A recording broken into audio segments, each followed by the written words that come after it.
I reached for the light switch, but my hand stopped midair.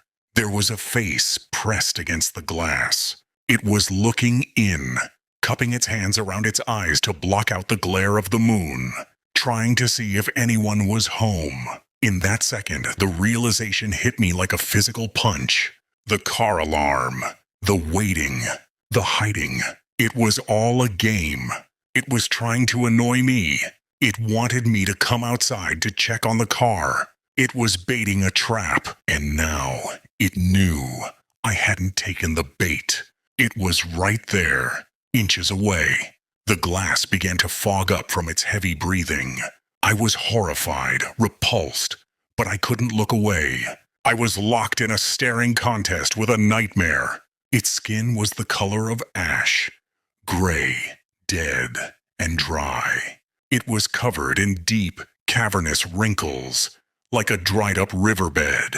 Its eyes, dear God, its eyes.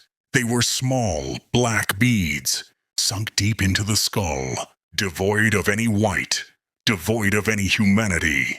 Where a nose should have been, there were just two vertical slits, flaring with every raspy breath. And then it smiled. Or at least, I think it was a smile. It had no lips, just two rows of jagged, yellow teeth, exposed to the gums, interlocking like a bear trap. Because the inside of the house was pitch black, it couldn't see me standing there in the shadows of the hallway.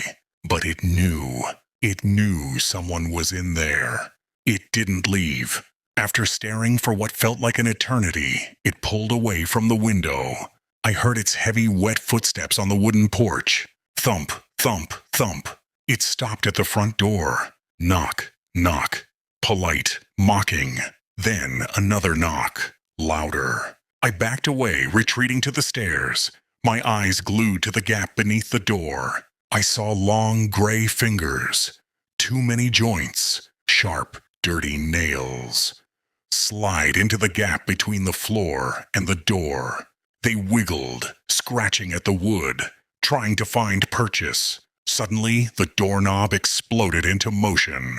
It jerked violently up and down, rattling the frame. Clack, clack, clack, clack. And then came the sound. It wasn't a voice. It wasn't human. It sounded like a large dog when you try to take a bone away. That deep, guttural vibration that you feel in your chest. But this was deeper, wet, malicious. A low, rumbling growl that morphed into a high-pitched whine of frustration. Gertie! I knew with absolute certainty that if I made a sound, if I screamed, if I dropped my keys, if I even breathed too loud, it would frenzy. It would tear that door off its hinges. I slowly, silently, sank to the floor on the stairs. I curled into a ball. I was a grown man, crying silently in the dark, tears streaming down my face. My hands clamped over my ears to shut out the scratching, the rattling, the growling. My temples throbbed. My heart felt like it was going to give out. I don't remember falling asleep. I think my brain just shut down. A fuse blew from the overload of terror. I blacked out.